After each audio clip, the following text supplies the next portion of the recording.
Braising beef can seem intimidating, but it's actually relatively easy. It may take a bit of time, but it's definitely worth the wait.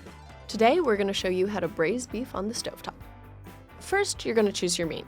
We're going to go with a chuck roast, which is actually a more tough piece of meat, but because it's going to be braised for so long, it's really going to break down and become super tender. Some other cuts you could use are bone and short rib, oxtail, or brisket.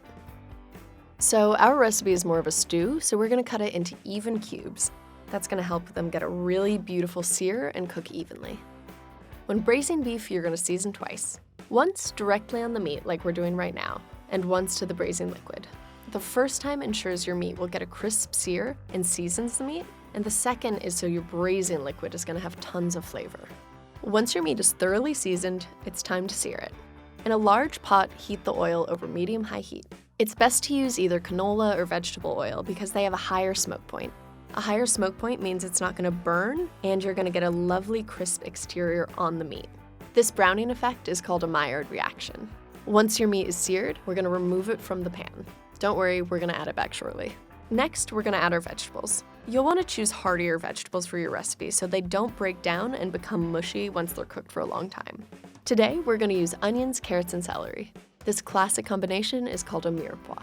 We're going to chop our vegetables finely and then add them to the pan. We're also going to add a little garlic for a bit of an extra kick. As the vegetables cook and become tender, they're going to soak up the flavors from the seared meat. It's going to be really good. We're going to add tomato paste. It's definitely not required when braising, but for this recipe, we're going to use it. Tomato paste really just adds acid and sugar, which is going to help balance flavors and going to make a really rich braising liquid. Next, we're going to deglaze the pan.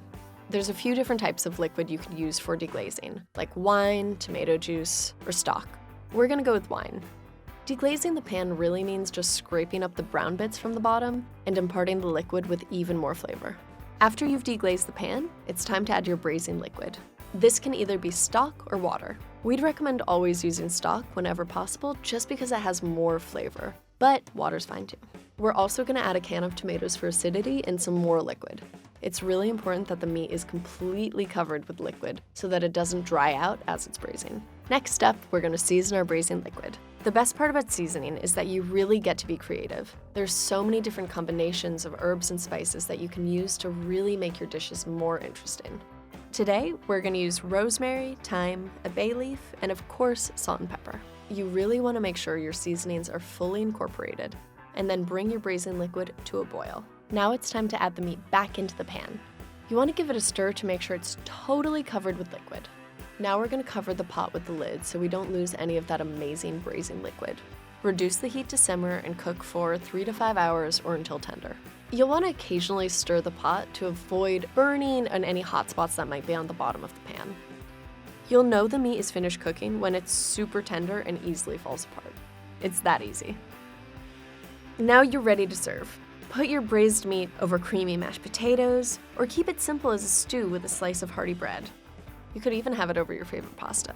Any way you serve it, it's sure to be delicious. And that's it. Braising is really that simple.